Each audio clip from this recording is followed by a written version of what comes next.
निरंजन डावखरे, आपल्याला निरंजन डावखरे या सभागृहात नाहीत ही खरं कल्पनाच असू शकत नाही. कारण निरंजन डावखरे नसेल, मला जेव्हा त्यांनी सांगितलं, मी म्हटलं तुझं सभागृहात असणं तर फार गरजेचं आहे.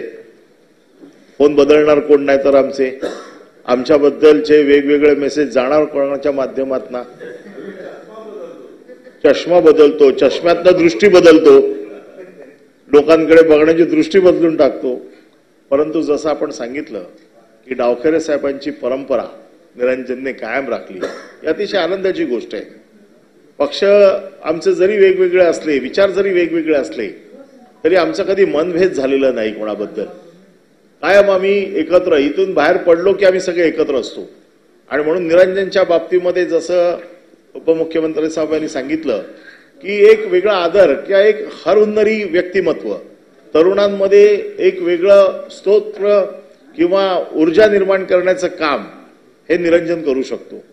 आणि म्हणून डावखरे साहेब ज्या वेळेला आमच्या बरोबर काम करत होते, त्यावेळेला आम्हाला असं वाटायचं की आमचा कोणतरी वडीलधारा माणूस बसलेला आहे आम्हाला सांभाळायला. आज असं वाटतं की आमचा एक छोटा भाऊ आमच्या बरोबर आहे की ज्याला आम्ही हक्काने काहीतरी सांगू शकतो. म्हणजे एका बाजूला वडील ज्या वेळेला सभागृहात होते तेव्हा वडिलकीचं एक ऊब आम्हाला मिळत होती, आज एक छोट्या भावाचं प्रेम या निमित्ताने आम्हाला मिळते.